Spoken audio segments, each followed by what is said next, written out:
I'm getting close to wrapping up here. Got a few more little details to take care of. Open it up. Hopefully I can put this forge away for a little while. Yeah, it's got some a little bit fine detail work on the down tube. Then we off 2 Logans to start welding it all up.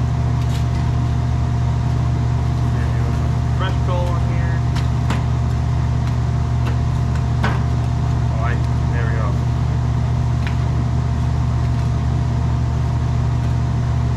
I'm trying how to use this forge. I'm trying to make this into a blacksmithing channel.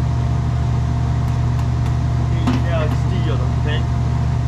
Anyway, here. So, as this down tube sits, right now the last thing I need to work on is this rear tine. I had these separated temporarily just so I can get a sense of scale of how high this is going to be. Now I need to actually get this tine to run straight down the middle, essentially of this slit here. This opening is going to be my reference for my third tine that's going to help support the backbone a little bit more. But we just have to wait for the forge to get up to the temperature and we'll get back to work. Hopefully, and my goal is hopefully to have my main frame welded up by the end of the day. I don't have to worry about the neck at the moment or anything else like that. So I'm going to leave some excess on top.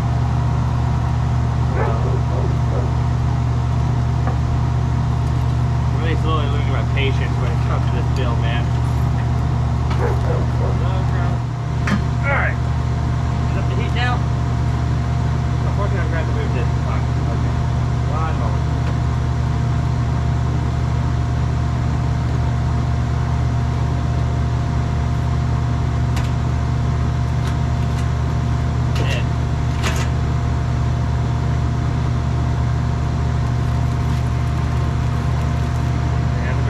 Right out of the way. Took right back camera.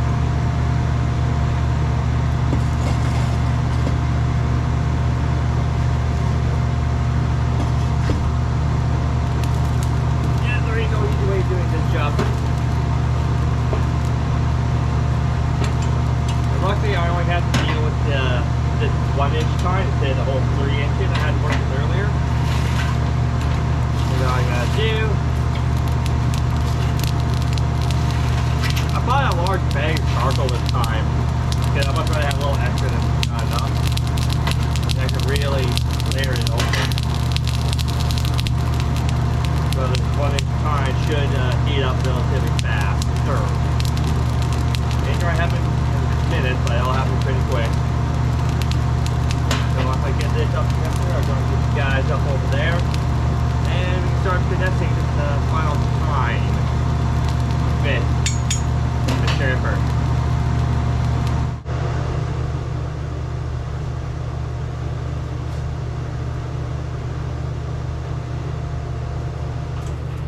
Okay. Oh yeah, that's nice and toasty. Get clear. Alright. Okay. Anything.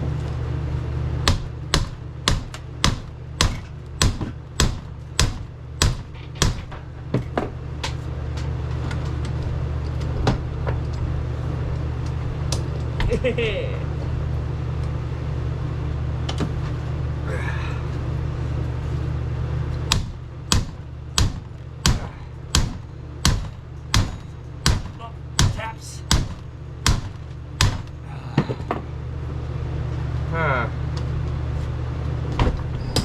Oh, that's working too much. Let me find a way to tilt it right about here back to the center. Toss it back in the heat while it's still hot. Alrighty then. Drop it right up in the middle here. Easier for me to tell. Okay. Drop it nice and tight here. Now we're going to car here.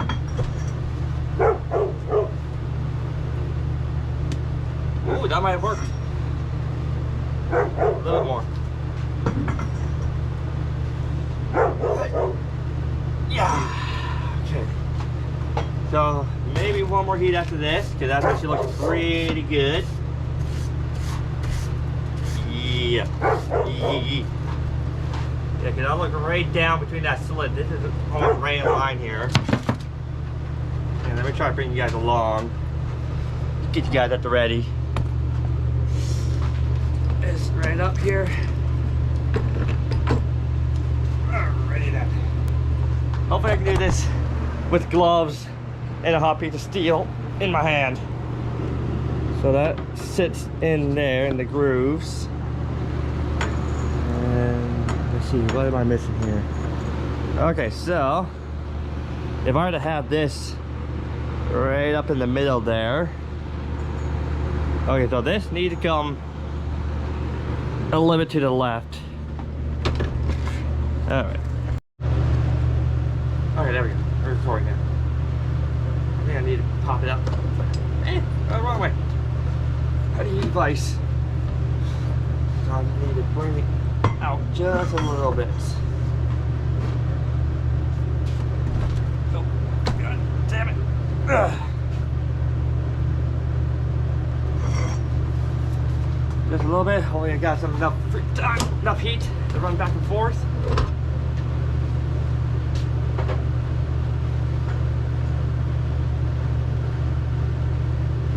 A little bit toward me again.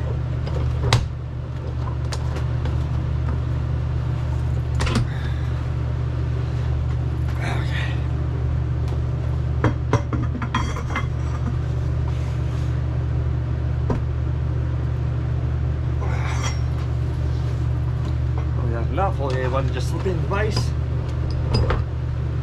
Or was that a little too much?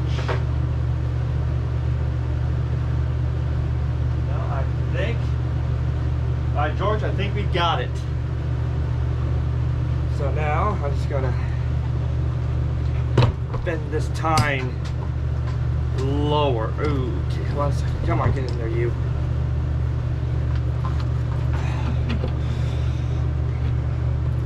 Hopefully I have enough heat just to bend you down just a little bit.